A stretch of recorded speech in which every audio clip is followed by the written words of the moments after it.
stand to my feet now because Queen, do I need to stand up now? And there you go.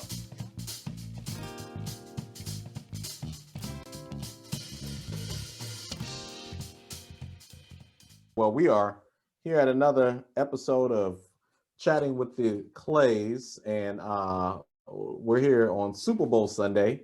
I can see you all are all prepared for the game, and have your 5-7 course Super Bowl spread going there. That looks excellent. Oh, I see you in it. Mother Ida White catered today. Oh, wow. And she catered us chicken and noodles and the California medley. And I think we have chocolate cupcakes, lemon cupcakes, lemon cookies on a stick with frosting, chocolate dipped pretzel. Oh, okay. All right. Thank you. Thank you. We're gonna cut to a commercial break.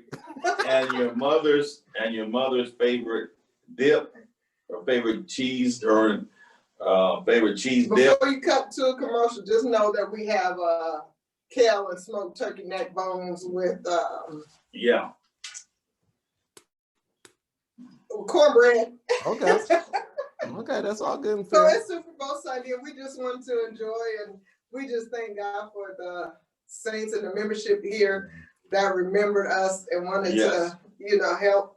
Because Super Bowl Sunday, we always do something after church, and we have a nice spread, and we play games and everything. So just still trying to fill in what's not. Yeah. Well, you've made a virtual connection, and you've brought us into the experience. And this may be the shortest Chatting with the Clays episode ever, because that stuff looks good. It looks very good. And we're just doing an opening poll here. Apparently, we got Dad rooting for the Kansas City Chiefs today, and Mom, I think I got a peek there. Oh yeah, the Buccaneers. Okay. Well, I might look like I'm delusional, in the some Broncos aren't in it. I know. However, Bronco baby. I am in solidarity with the AFC, the American Football Conference. So the Kansas City Chiefs would be my pick. Patrick Mahomes is fantastic. Love watching the Cheetah. Fantastic team there, some talent. Returning Super Bowl champs, and Tom Brady certainly is a formidable opponent with some of the fantastic pieces that they have down there in Tampa Bay. But I am in solidarity with the American Football Conference, the AFC champions and returning Super Bowl champions, Kansas City Chiefs. In a lot of ways, we're rivals. We're not in the midst of quite our highest level of productivity right now as the Broncos. That's the way I'll couch it.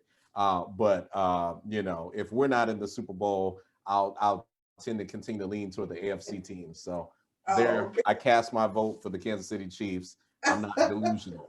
Okay. So anyway, with all that being said, we were technically delayed as we were getting some things together to be able to air this episode without event. But I would dive right into the topic for today of Chatting with the Clays. Thank you all for tuning in. Today, the theme for our conversation is going to be role players. Okay. And I think in a lot of ways, in connection clearly with the Super Bowl, we have, I'm looking at the comments popping up on Facebook. Somebody asked what you doing with that Kansas City Chiefs hoodie on, the Pastor Marlon Baylor. He threw it up right there. What are you doing with that Kansas City Chiefs hoodie on, But I'm in solidarity with the AFC today too. So we'll go down together, Dad. But Mom, you probably have the smart bet there. But as we're talking about role players today, football is a really interesting sport, and there's some connections and parallels that I think have probably been made in sermons all across the world today. But one thing I particularly appreciate about football is there's a great deal of coordination. You got 11 men on the field. for offense, 11 men on the field for defense. Everyone has particular roles. Sometimes, the strategic advantage can be kind of blurring the lines of whose roles are who, but you also have a rule system set in place that is pretty definitive as it relates to the role that certain people can play. Certain people can throw the ball. Certain people have the opportunity to be eligible in catching the ball. There's certain things that the defense can do. It is illegal, to have more than 11 men on the field at a given time. But it's really interesting. And even on the most basic level, even if you're not a sports fan, Pastor Baylor is killing me. He said, what time do the Cowboys play today? I can't keep reading the comments. We'll never get through it. we'll never get through it. Oh my goodness. No, that's hilarious. But one thing that we might not even fully appreciate would be the roles of many people who aren't necessarily on the field playing, right? You can't throw the ball to a referee and a referee can score. A referee's not going to run on you or catch an interception or sack the quarterback. The referees have a role, and the referees play a role that serves both teams, if you will. Now, you can get arguments from game to game if the refs are leaning toward in favor of one team or another, but that's all speculative. But the referees even have a role. But there's a particular group, and like you were saying, Dad, let me grab my ear. I'll turn the corner in a second. But there's a particular group of folks who play a role in how we all enjoy the game of football that not all of us are completely aware of. And I just want to spend a minute kind of pointing them out. It's the NFL Competition Committee. The NFL Competition Committee is a group of owners, general managers, coaches who all come together to help steer the process for modifying, amending, and adopting rules and regulations. Right. So from one game to the next, on the most foundational level, you're not going to play one game where you have 11 men on one side of the field, 11 on the other side, right? And then the next game, all of a sudden, you get 12 on one side and 11 on the other side, or 13 on one side, or 5 or 6. There are rules and regulations that are set in place that allow us to enjoy the game of football. And also there are rules and regulations that even make the game of football, again, one that you have the opportunity to have some fairness and certain levels of equity. And then also as a fan, certain levels of enjoyment. We have to understand that without this NFL competition committee, players wouldn't be as safe as they are playing a game like football. You can't just go out and play football with no helmet and just say, because I'm tough. I'm 6'9", I'm 320 pounds. Listen, you could take a 5'1", 115-pound person soaking wet, and if they crack you and you ain't got no helmet on, good luck. I don't care how tough and big you are. So even as it relates to equipment and safety, the NFL Competition Committee plays a very, very important role. And, for the sports fans out there or football fans, we can get way in the weeds. But I just wanted to identify this group as a group of role players who have a very important impact on the game of football and for any sport, if you will. So with that sort of preface, I wanted to walk us into a conversation that we as believers, we as saints and Christians, I think we grapple with, which is role players, the role that people play in our life and in our journey. Let me just sort of frame out this question. Have we ever really contemplated the role of people in our lives as designed by God? Let's just walk through some of those questions for a moment. The role of people, role of the players in our lives. Why did God himself as a deity, as the ultimate supreme, unmatched God of the universe of all time, even need to pull out of himself and put Jesus in the flesh? Why did, if he felt the need to pull from himself and put Jesus in flesh, did Jesus need parents? How come Jesus didn't just come down from heaven as a full-grown deity or full-grown man? Why did he have to go through the baby stage? Why did it take a Mary? Why did Joseph have a role in his life, right? Just thinking about on the fundamental level, the role of people, human beings. Think about Adam and Eve. Adam, one of the most foundational, fundamental sort of tips of the hand that God gave us, and is when he said and looked upon Adam and said, it's not good for man to be alone. And he pulled from Adam the better half and created Eve. Why the separation? If within Adam was both Adam and Eve, why did he separate and create distinct roles for each player, if you will? Why did Jesus need disciples? We're talking about God's begotten. Why did he need even 12 men? And of course, now we start to expand out of that core 12, and there were women disciples, as we know, and increased in important roles that women played as flat out full function, not lesser, but absolutely equally important in so many different ways. Why did Jesus need disciples? Being God in the flesh. Why was Lucifer allowed to make the choices that he was allowed and still live? God could have destroyed Lucifer altogether, but we know the trajectory of his dissension, being kicked out of heaven, descending upon the earth in the forms that he has. And even as we get into what the final war and battle culminates into, and we know what that victory and outcome is, Lucifer was still allowed to live in the form of Satan. And even to this present day, he's allowed to exist and have space and a level of power and influence. Why? Right? If we think about the impact even of the Sanhedrin Council, if we think about among the disciples, a Judas, why would there be a Judas allowed to be even among the disciples? Why would there be a Pontius Pilate who is given a clear role in the events leading to the crucifixion? We could talk about Caiaphas.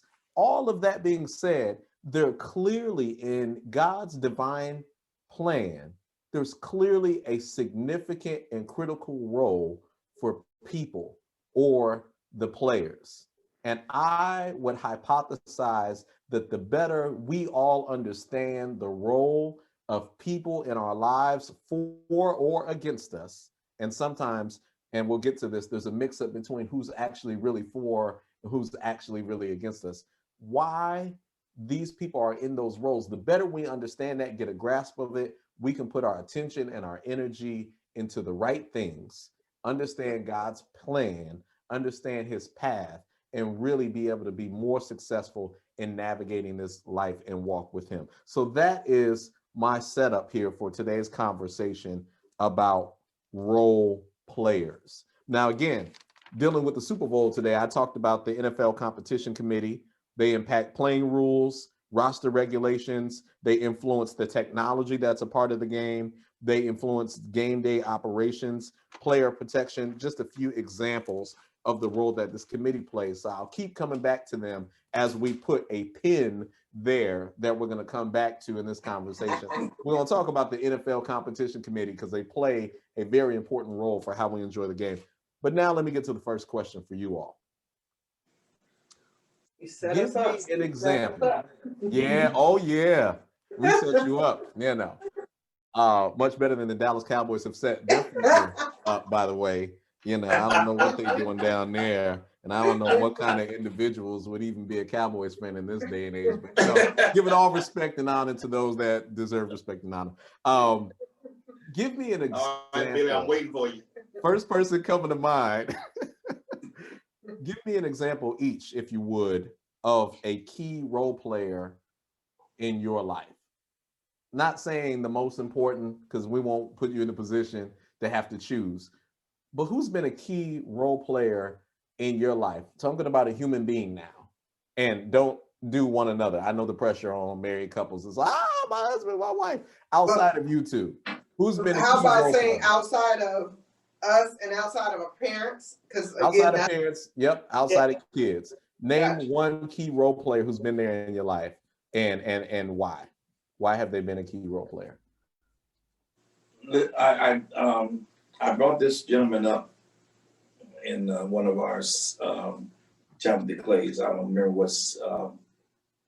when it was but anyway, I went back and I think you heard me mention Floyd Shepard. And when I was in elementary school, in that'd be the early '60s, he was an art teacher. He was a African American art teacher, and he said something to me that I'll never forget it. And now I can see that how God was being so instrumental in my life, and I didn't know now. I didn't know then what I know now, and which he saw the leadership abilities in me, but he saw what I was doing with my abilities, that I was leading people the wrong way.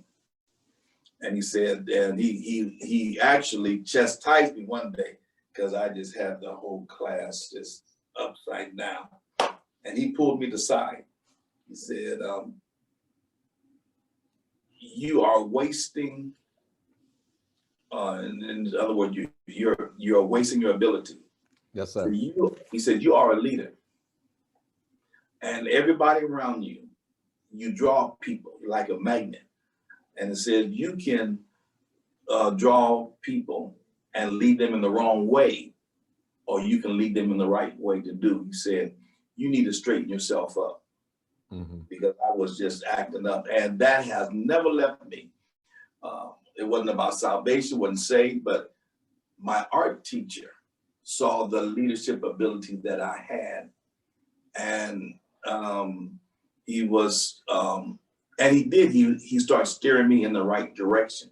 Yes, didn't know that later on in my life that I would meet his brother, William Shepard.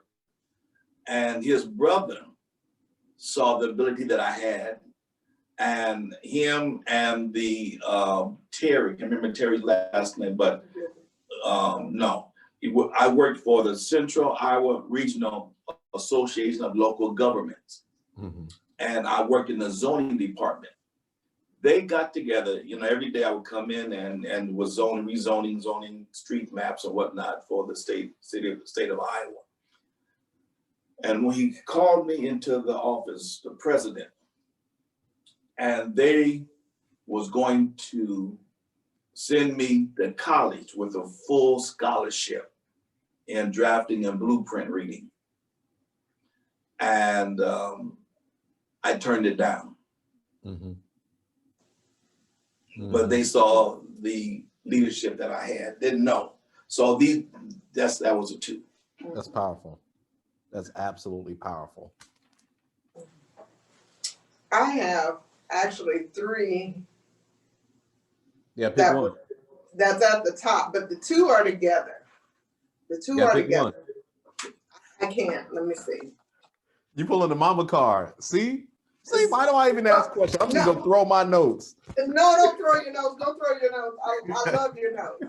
Well, the reason why I said two were together because they were my church mothers. And my church mother, Mother McGill, and she and my grandmother, who became the church mother after she passed on, and but they lived together, in the same house, but it was like an apartment. And those two women taught me how to pray and fast, and they were such a huge example. Even if I weren't going to be saved, they were just such a huge example to me of perseverance in my life. And they were both widowed. Mother McGill didn't have children, and my grandmother did, obviously. But they just really were an inspiration to me as a woman on how to really persevere, when you're now on your own, so to speak, because both of them's husband was deceased. And they really taught me how, and they would talk to me. They just took me under their wing. And I would always say, as I grow older, because I looked at them as older women, which they were, I just always used to say, as I grow older, I want to be like them because I never heard them complain. Mother McGill was on dialysis, and I think she outlived what they said a woman her age could live with dialysis even. You know, she was an amazing woman, but she really taught me how to pray and fast. But the two women together, I mean, I never heard them complain. I never heard them bash people in the church, you know, and they were just so key to me. And I always used to say, man, when I get older, I want to be like them, you know, because their spirit, they were just so sweet. Now they could get you together, but it was that kind of, oh, wait a minute. Did she just get me together? Did she just tell me off thing, you know? So they were so sweet, you know. So I'll just stop right there. Absolutely. Because the reason why I said 3 is because the 2 were in the church and the 1 was not, you know. Certainly. And so many times we just want to lean church away, but yeah. No, I think that's excellent. I'll chime in and I'll also keep the momentum. I'll speak of someone outside of the church. And I think sometimes that's really, really powerful because we don't always realize all of the people whom God has planted in our lives. And sometimes I think our support networks have to be represented in a certain way, in a certain place. They have to come with a certain banner hanging above their head and, you know, a certain insignia on their t-shirt. But there's all sorts of people who are salt in this earth that are scattered about. And we entertain them oftentimes unaware, you know, and I think that's an interesting sort of subtopic there. But there was a gentleman, and I'll actually name him professionally, who was really important to me and maybe had one of the most indirect impacts on my life.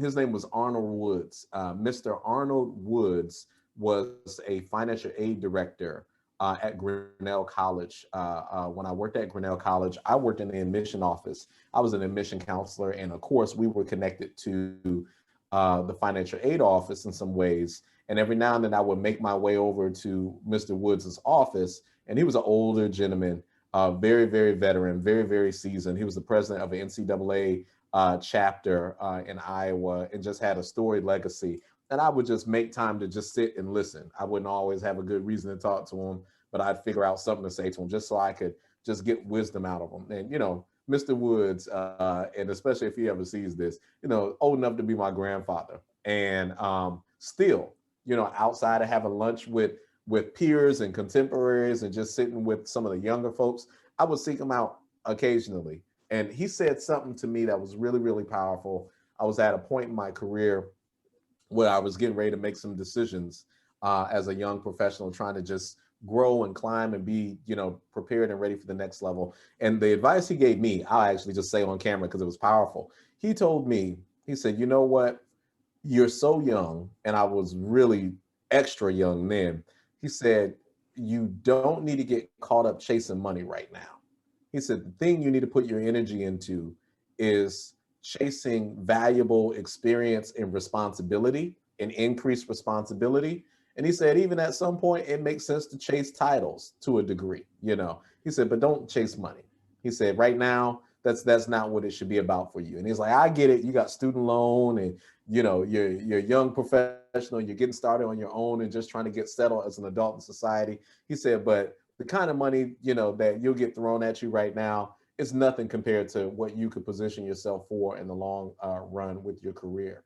And it was powerful for me to get that kind of advice from him, and for him not to be somebody that I reported to. We didn't work in the same department. We didn't necessarily have, you know, a ton of interaction that was intentional. It was always us making our way out of our way, if you will, going out of our way to connect with one another. And he was really positive. But out of all the people that I encounter in those early stages of my career, it wasn't just him as an individual and the example and the character and dignity that he held himself up with, but it was also morsels of advice that he knew how to deliver, and he knew how to deliver in a way that you could embrace it. You know, it wasn't mean and surly and harsh. it was pointed and it was straightforward, but it was seasoned well. And now we get back into the word, you know, especially when we're talking about seasoning our words. He knew how to season his words that made you want to digest it and think about it further. So, you know, he's a particular person out of, you know, my Mount Rushmore. I don't know that he would even think that we did enough together for him to even be considered. But that one piece of advice has been absolutely powerful for me. And he was right. And it became true, and multiple folds over, it became true. So he was a person. One of the reasons why I asked that is oftentimes key role players, they represent themselves in an extremely forward and visible way in our lives. But I want to follow up with the second question and ask you who has been a key role player in your life. And again, give me an example of a person who has been a person who worked on your behalf, however you want to interpret that, behind the scenes, not necessarily like the forward mentor figure, if you will, but who has been a person that has done something for you, maybe even to you, behind the scenes, that has been impactful in your life. I would say the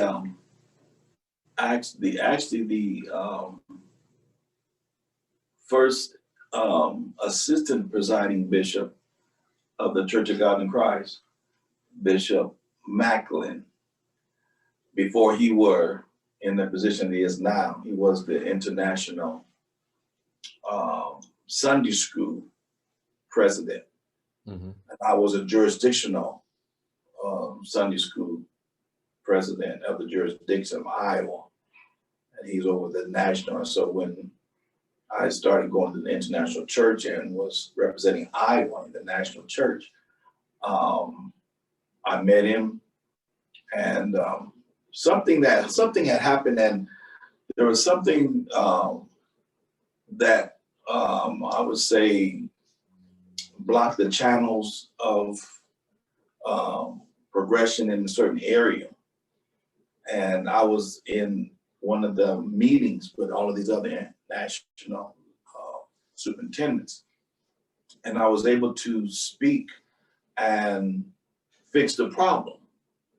And that's how it got his attention. And so he brought me onto his staff in the International Church, brought me on his staff. And from that time on, he gave me some assignments, direct assignments for me to handle certain things logistically for the International Church.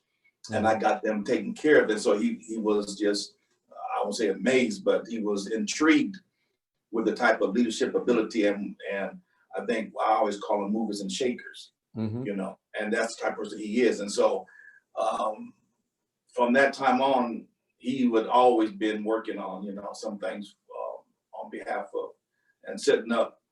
And actually, he was the one that got me on a broader level and introduced me to more people on the international level. So I would say that. Absolutely. Yeah. Yeah, I had a instructor, my composition class in college, and she was an African-American woman. Actually, she was from Martha's Vineyard, and I could not believe, you know, she was in Iowa of all places. And as much as I love school, that was the first time I'd ever had a Black female teacher. Mm-hmm. And I've always written. I used to write poems and everything when I was a little girl, and I just would write them and keep them to myself. And I've always loved to write, but that was something that, you know, I just kept to myself. I never said anything about it, never shared my writings or anything. And I was in her class my first quarter, and actually I had her for 3 consecutive. I had her for composition 1, 2, and 3. And she, we had to write something. I can't even remember what it was in the first class. And she came to me, and of course I was the only Black female in the class then. And she started talking to me about my writing. And she said, "Has anybody ever talked to you about writing?" And I said, "No, it's just something that I always had a passion and love to do." And she said, "You're a very good writer." And I was always never sure if my writing was, grammatically correct, or if the punctuation was correct. Because I just kept it to myself. However, I got good grades in English, but I was always concerned about that. I always wanted everything to be right. And I just asked her, I said, well, will you just correct my papers and tell me, how punctuation and all of those things work, and I wanted to get into writing different poetry. And she sat down and took the time with me for the 2 years that I was there. And she would always go over my papers and go over my writing, and she just gave me the confidence I really needed to write. And so then, later in life, when I became the YWCC president, the international president asked me, and I never said anything to her. And she just came into me and asked me, did I write? And I said, yes. And she said, yeah, it seems like you write. I was listening to you talk. And she asked me if I would write for the international book and study guide. And I did, and sent it to her. And it just kind of launched a relationship between the two of us. And she wanted me to write for the paper. She wanted me to proof the handbook. And it just went on and on. So she really became a behind the scene, if you will, because she just really pushed something that I just kind of buried, even though I loved it, that I had just kind of buried and kept to myself. So I would say, and that teacher's name, her name was Arinda Maxwell. She's a very powerful, very astute, she and her husband, they were really, they were kind of like a quiet force in the educational world. Her husband taught music at Drake University. So, yeah. Absolutely. Yeah. And one of the reasons why I asked that question, you both gave excellent responses, especially, as it relates to life. And I'm gonna avoid answering just so we can continue to move forward. But sometimes we look at, some of the visible things, the top side things, and we call that support and we call that impactful. But even with the Super Bowl that we're going to watch a little later, there's going to be things that catch your attention in the game, and it catches everybody's attention. It's the big play, it's the long pass, it's the long run, it's the crazy moves that the receiver or the running back or the quarterback makes, that make people miss tackles, or the strength they use to break through a tackle. Those are the things that are easy to see, right, about the game. It's the big hit on the defense, somebody that just sacks the quarterback, that makes a big block, that stops a run, that intercepts the ball with a high jump, or they read the play right, and they hit the right spot, and they know where the ball is going, they catch it, they run the other way and score. All those things are the big plays. And it's so easy to cheer and celebrate the big plays. But the interesting thing about God is he sets up so many moves. The steps for a good man are ordered by the Lord. There are so many different little moves that when you really look at some of the technical pieces that God has set up in your life, it becomes interesting, and it becomes interesting because it's not just being supported in the forward and the obvious ways. It's often the behind the scenes and the fundamental things, the challenges, the struggles, the opposition, that we face that absolutely pushes us forward. It's when David is secretly fighting the wolves off and the bears off and the lions off of the sheep. It's the moments that people don't see back there that prepares David to face a Goliath, and prepares David, to have some of the triumphs that we see on the top side of his life. And we have to be really, really careful to understand that God has really put people in role players, not just to be there to celebrate us on the mountaintop, or to hand us the trophy or the award, or to recognize the obvious in our life, but it's the people who can challenge us, who can push us, instill the confidence, and nurture us when there isn't the successes that are visible, when it isn't the potential, that can easily be seen, when we haven't become who we are. Because how easy is it to celebrate what you see, but how difficult is it to nurture what you don't see, you Right. know? So there's some role players on our life, like the linemen that we will see playing in the game. We may see the big run or the big pass and catch, but we may not see the block that opens up the hole Right. for the runner to run through. We may not see someone who recognizes that the play has been broken. In other words, the play that's been set up by the offense, the defense has read it and they're coming for the offense to break that up, and somebody kind of steps out of what they were asked to do to preserve the integrity of the play, right? So that play can be successful and that runner can be open or that receiver can get to their spot. So it's so many different things that are behind the scenes that I think God has called us to pay attention to.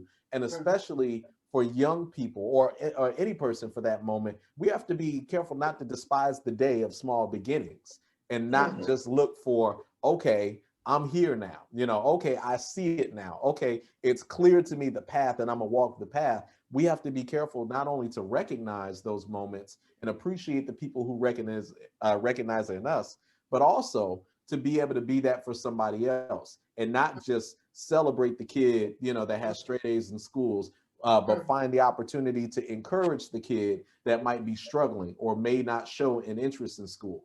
Not just to celebrate the artist who's won a competition, but to be able to encourage somebody who hasn't developed that skill yet and the raw talent may not be obvious. And those are key roles that I think are extremely important. I want to shift to another question here when it comes to key role players in our life. As I started the preface of this particular topic, I gave a list of questions. Why did Jesus have disciples? Why did God need to pull of himself and be born in flesh? Why did he not just send Jesus as a fully equipped grown man, but to start at the baby stage? Why is there a Lucifer and a Judas allowed? Why is there a Pontius Pilate who's given a degree of power, or the Sadducees or the Sanhedrin court or Caiaphas? Why? Let's come to the question, why? Why do we need people? Because I know we always say, as long as I got King Jesus, you know, I don't need nobody else. Right. Yeah. I don't know if I agree with that. You know, I understand the premise, you know, and I'm not attacking the song, but clearly in many different examples, God shows you that you need people. He showed Adam and absolutely clearly said, it's not good for man to be alone. He showed Moses that you can't just hide on the backside of the wilderness, but there's a Jethro that I need to help you get your business mind together. You could be anointed and spiritual and have an encounter with the Holy Spirit, but here's Jethro to teach you business. He showed that to Daniel and the Hebrew boys and put them in college at Egypt University, MBA business school, right? But okay, I quit.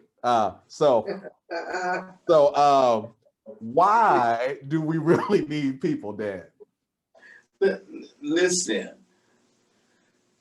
God has a master plan. Nerve with it, right? God has a master plan. And when you look at those behind the scenes, I'm looking at the Godhead behind the scenes. I'm looking at the opponent. I'm looking at the opponent that has been trying to take down God's people from the beginning, and with all of his disruptive patterns. And so people don't really realize what God has done. I would say, in the boardroom of heaven. Satan is the accuser of the brethren. And so when I say we are engaged in a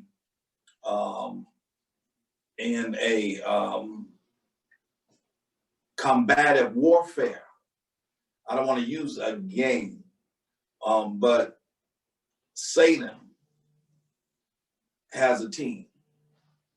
And God has a team. Now, so God has been working behind the scenes on behalf of us so tremendously that we really forget all what God has done. God had designed a playbook that is second to none.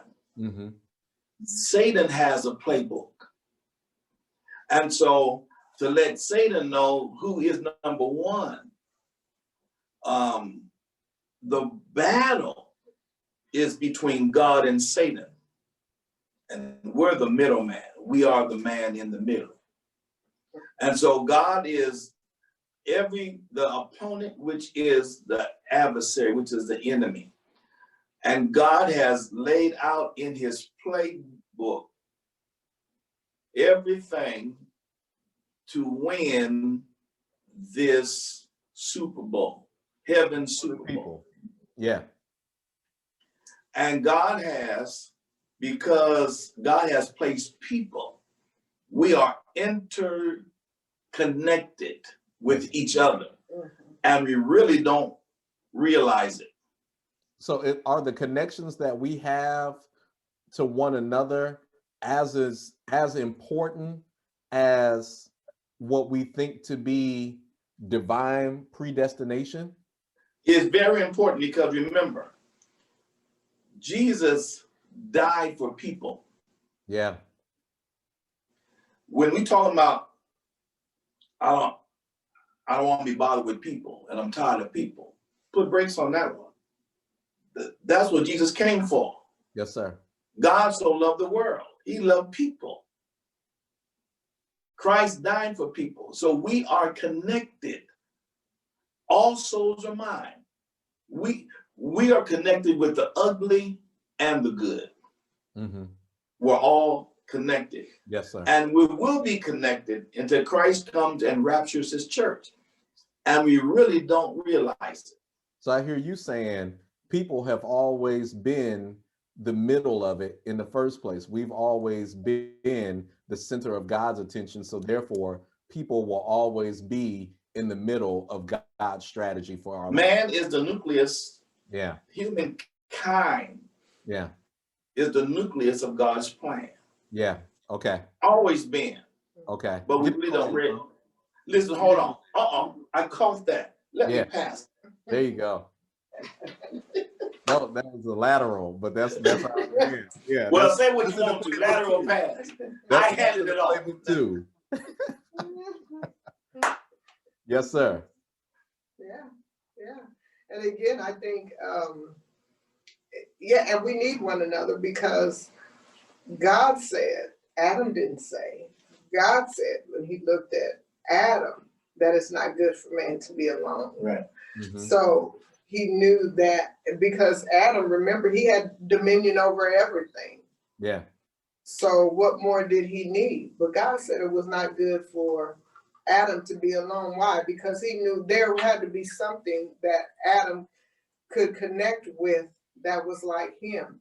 Everything else had a mate. Everything else had something that was like whatever it was. And Adam was the only one who did not. So even God he was a spirit, but Adam was in man in human form. So God looked down and saw that he knew he needed that part of him fed. Yeah. So that's the reason why he created woman. He needed another soul, he needed another soul. And he would not thrive.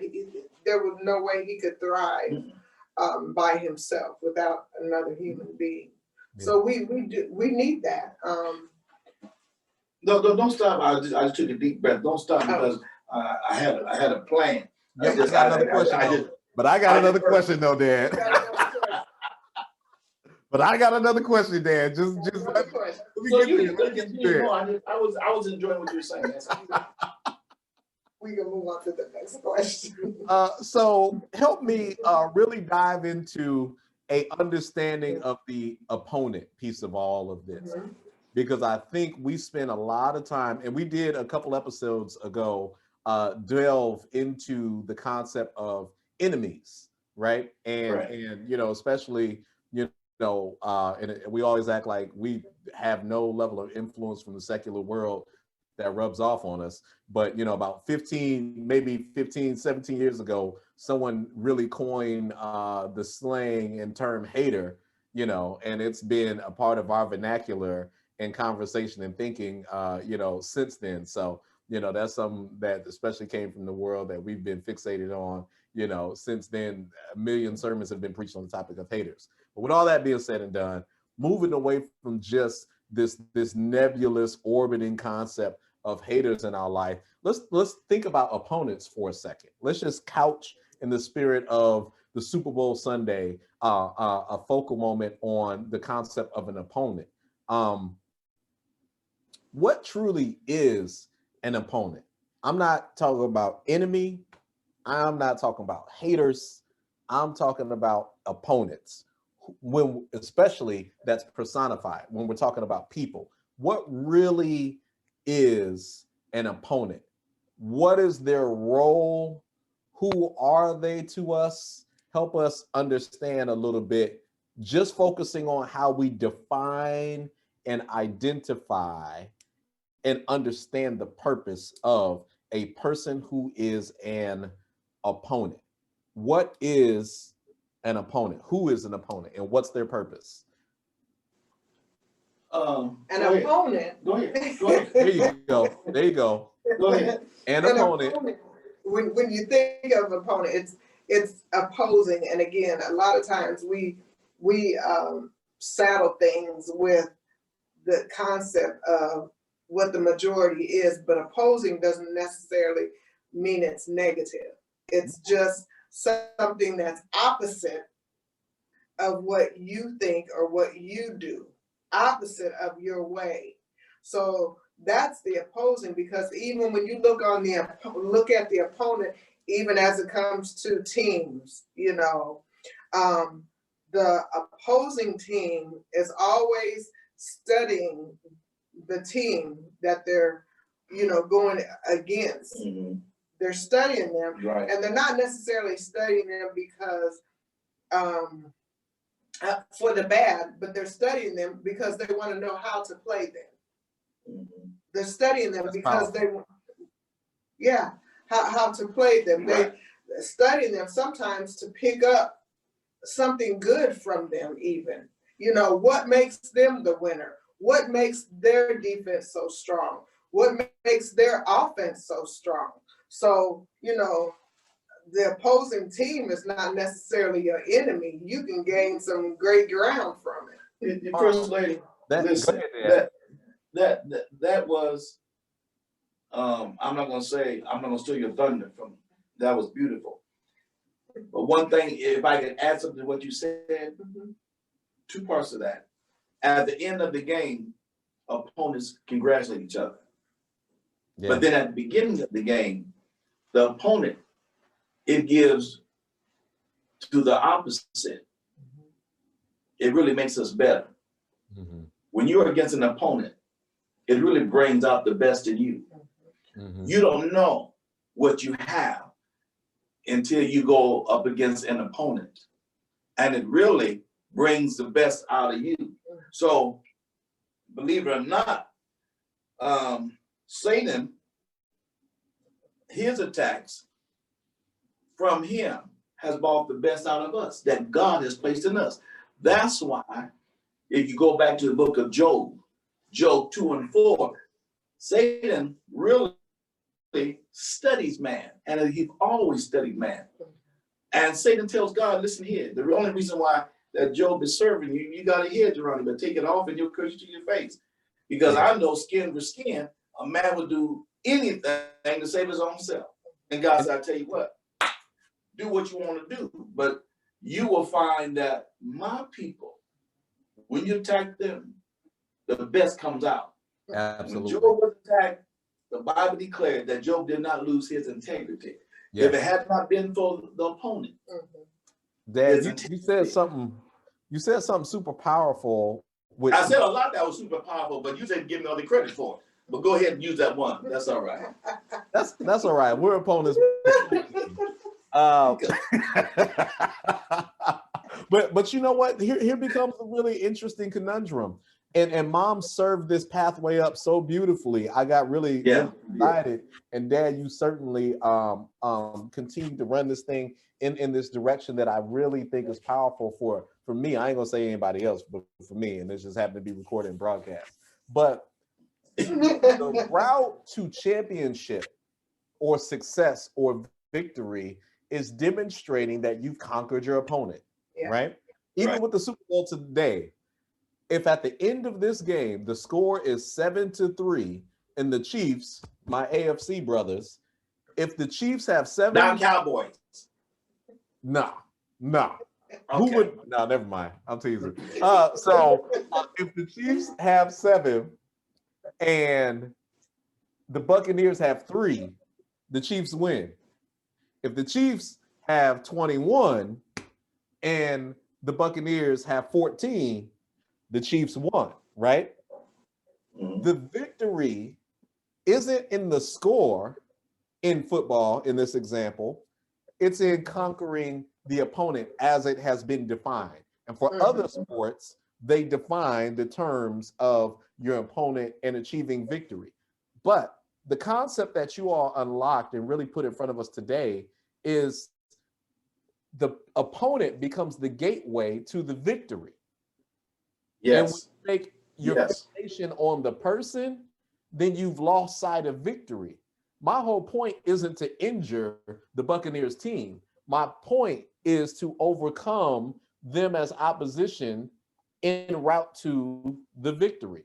The game isn't over when you injure the team. The game isn't over because you took handcuffs on the field and you cuffed them all to one another, or you took a water hose and you got snowballs, and that's not when the game is over. The game is over when you have triumphed over the opponent, which means your focus actually isn't the opponent, it's what's on the other side of the opponent. I just have to go through this to get to what I want. I just have to go through this to get to the championship. And I think a lot of times we get so fixated on making people our enemy. We should go back to that episode that we had. Don't make your enemy, right? That was weeks ago. We're so focused on the people that we forget that the goal is the championship and the triumph. And at the moment, a person might simply be, like you said, what brings the best out of you. If you want to be a champion, you got to beat the champion. But my point is that if I see you in the grocery store parking lot, I'm going to hit you with my car, and that's why we can congratulate our opponents at the end of the competition. Right. Because it never was about hurting you. It never was about wishing anything against you. It was always about getting to the victory and what's on the other side. Right. Which has been my goal in the first place. So those opponents become absolutely important and critical. And sometimes, especially if you think about Michael Jordan in the 90s and the bad boy Detroit Pistons, and I know we're talking about football today, but sometimes it takes an opponent to show you where you need to put the work in at, right? Sometimes it takes an opponent, and I'll use the Denver Broncos against the New England Patriots, and Tom Brady back then. We could go there, but sometimes it takes that opponent to show you how to fine-tune your skills, what abilities you have, how you need to change the way that you prepare, or maybe how you change your outlook, because the way that we play football now doesn't necessarily match the Jim Brown days. The game has evolved. There's different techniques and strategy. People use different ways that they prepare themselves as athletes, and we have to evolve. And some of that evolution comes from learning from your opponent. So I appreciate you all sort of underscoring that. And let me get to my final question. I know we have 10 minutes, 11 minutes left because we were delayed getting started here. But understanding, again, the concept today, the theme for the conversation is role players. And we talked about defining what an opponent is. Let's also talk about, adversity, because I think just as much as we speak about opponents, and sometimes we try to paint this picture that opponents are only adversity, I think we have to think about adversity in the terms of people as well. So for example, the Kansas City Chiefs have a person that's responsible for their strength and their conditioning, making sure that they're in shape and making sure that they can perform at the level that they're supposed to accomplish their goal. Mm-hmm. When you are running, when you are lifting, when you are exercising, I'm pretty sure you don't feel good about the person who's pushing you. And there's a difference between you looking at that person and saying, You're asking me to do something that's uncomfortable and something that might even be painful, and you are my opponent. There's a difference between that, because not all times that we are asked or facing things that make us uncomfortable or painful, not all times is that personal, and it's about our detriment, and it's about our hurt more than it's about getting us to the place that we need to be so we can achieve the things that we are looking to achieve. So let's talk about adversity and people. How do people play roles in our adversity? And then how do we understand whether this is to help us or hurt us? I'm gonna leave it just sort of open like that. I use the football strength and conditioning analogy, but let's bring this to our personal lives as it relates to adversity and people. And the question is, how do we discern when people in the adversity are helping us, or when those people are actually in opposition and actually hurting us, if you will? Go ahead. Well, I think that, again, adversity, let's see, I think it's at Matthew when Jesus says, offenses must come. Oh yeah, it needs to be, So, and I think you pulled it out good, as you didn't say the word conditioning, but in conditioning, people will make you learn how, and we're talking about conditioning, your skills, your personality, your how to get through situations. They will cause you to back up and say, wait a minute, I didn't handle this situation well. Next time, how can I handle it? It's like working on a job. We had some people on our job that it's like, I can't stand to work with this person. They made it horrible for me to work with them. Just keeping it real. They made it horrible. When I see them, my day is like, oh boy, I know they're gonna come with the drama or with something that's gonna make my job difficult. How? Because I have to work on this job and I have to accomplish what I'm supposed to do on my job. How do I get through this? Because this person isn't going anywhere. Mm-hmm. So how do I get through? So it causes you to look at yourself and to see again how better can you be to get through, because every situation, every adverse thing, every adverse person, every adverse situation, you can't just move out of your life. Yeah. You have to learn how to get through some things and get over some things. So I think, adverse situations, adverse people, it helps to condition us to get better, to learn how to get through to the next situation. Because again, Jesus said it must be that, why? Like I said, why? Because it's part of our conditioning too, personality wise. It's part of our conditioning spiritual. We have to be conditioned, because again, the scripture also tells us that we're compassed about with so great a cloud of witnesses. Well, how are you going to be a witness if you continually fail the test? Wow. Mm-hmm. Wow. And parents with children. A lot of children look at the parents and they've said, man, my parents were so hard on me. They were really so hard on me. But the job was to prepare them for life. Yeah. And preparing somebody, conditioning them strengthening them for the unknown is really a task and feat by itself. Mm-hmm. And even though you have put all that you can into your children, you still haven't covered a lot of things that they may go through. Yeah. You just scratched the surface. Yeah. Because nobody, like God did not send his son into this world for us to be failures. Right. Yes, that's powerful. It don't happen like that. Parents do not raise their children to fail.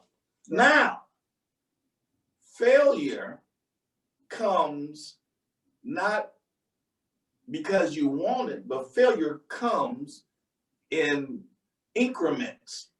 But there's strengths that comes from failures. But parents teach their children on how to accept when they fail. Right. Yep. And respond to it. We're not born to fail.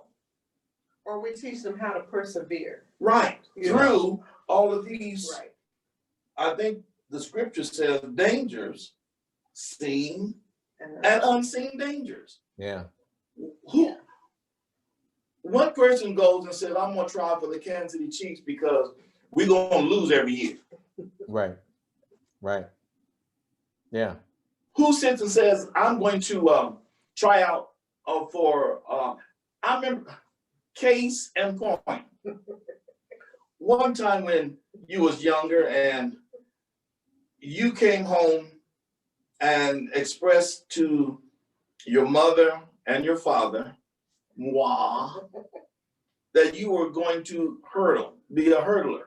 And I said to myself, first of all, I'm not athletic, but I'm saying most hurdlers have longer legs. Yeah.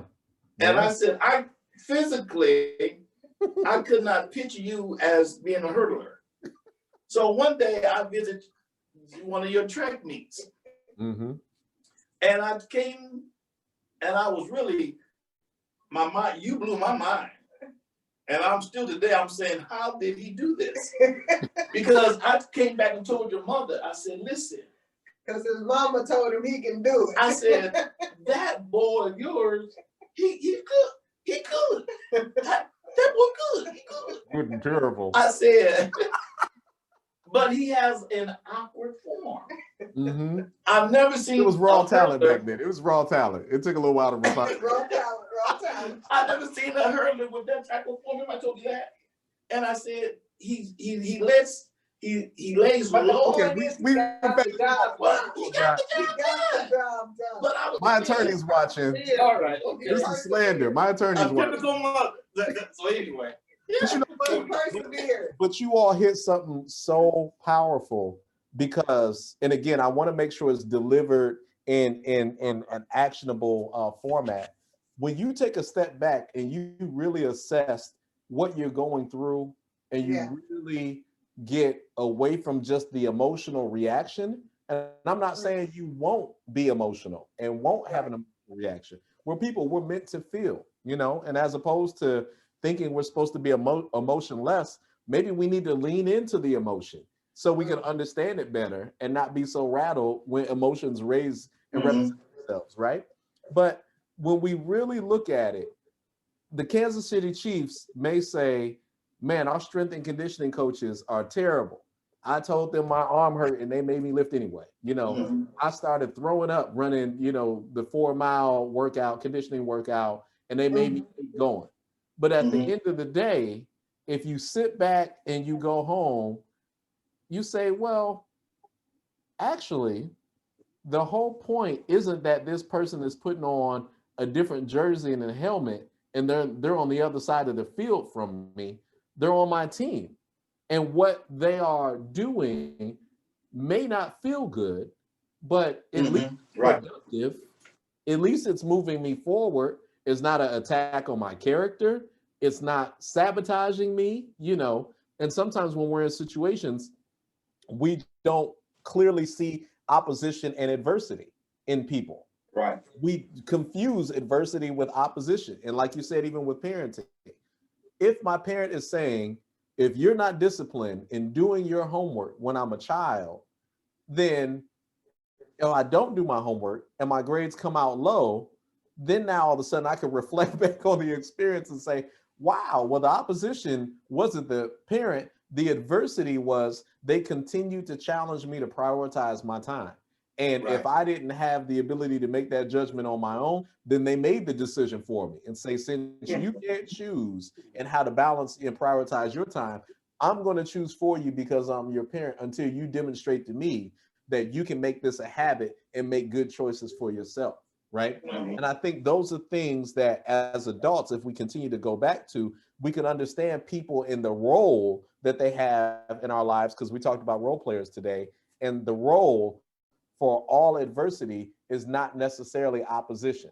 And the role for opposition isn't necessarily an enemy relationship. It's just because we are trying to overcome and achieve and obtain the goals that we have. Right. So in so many different ways, you all have challenged us to really kind of take a step back and look at people in our lives and say, what is the role? If you're cheering me on and I'm in last place and you're like, Quentin, don't run faster. Quentin, don't hustle back on defense. Quentin, don't take smarter open shots. Quentin, don't be more aggressive, and we're losing, then I actually think you're opposition at this point, because Right, you are the I'm in a opposition, losing right. situation and your encouragement is holding me back instead of holding me accountable and to do the right things. And then vice versa. If a person is saying, and Mom made the example, you have grammar and punctuation errors in your writing. Your writing is clear. I don't know what point you're trying to get to. Can you say it quicker? Can you be more thorough? Can you provide examples and detail and support? That person is helping you to make better writing, as opposed to a person who's trying to sabotage and make your writing worse. So, and all of those things, even today on a Super Bowl Sunday, I think it's powerful for us to not only be able to appreciate the competition, appreciate all the moments that we didn't see and the moments that we saw that led up to the competition, excuse me, but then also to appreciate the competition, knowing that even in our lives, there are advocates, there are supporters, there are people who are working behind the scenes, there are people who are making decisions and sacrifices to put us in position, and it may not be obvious. There are moments where we feel like giving up and they're painful and they're uncomfortable, but it's helping us to actually be conditioned and in the place and the condition that God needs us to be in to accomplish what we said is our own goal. And by understanding that God has put purpose behind the people in our lives, and the more we spend time to understand that, the more we understand ourselves, and the more we can make better use out of our time and really live up to the potential that God. And I think that's where we're headed today. So, I appreciate you all for being a part of this conversation. Competition. I'm all stuck in it. Right. But I appreciate you all being a part of this conversation. I've enjoyed it personally, and I hope that this has been impactful for our audience as well. So at this point, Mom, we turn it back to you two to close us out and send us on. Well, again, we enjoyed, and we hope that and pray that you got something fruitful out of this conversation today. And we enjoyed being with you on this Super Bowl Sunday 2021. And don't forget to like and share. Leave a comment so we know that you are there. Leave a comment so we know you're there. There it is. And what about the bell? Ding it. Ring it.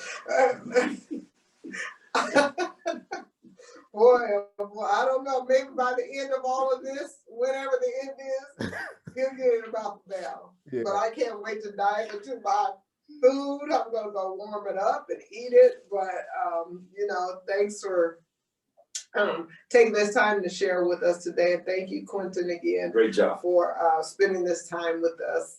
And we always enjoy chatting with the Clays. Absolutely. You all take care, and I'll call you after this. Let's go, Chiefs. All right. AFC. Let's go, Chiefs.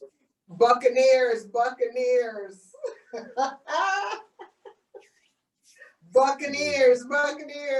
Unbelievable. Tom Brady. Come on, Mom. Oh, yeah. Unbelievable. That's all right. He's learned how to persevere. You know what he's learned how to do? I'm not even going to say that on camera. I ain't even going to.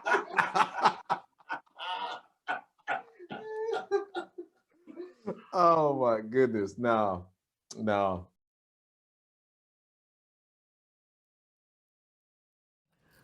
My brothers and sisters, I pray that this was a blessing unto you. First Lady Clay, would you like to say anything? Don't forget to give us a thumbs up, subscribe, and hit the bell. Leave a comment. God bless.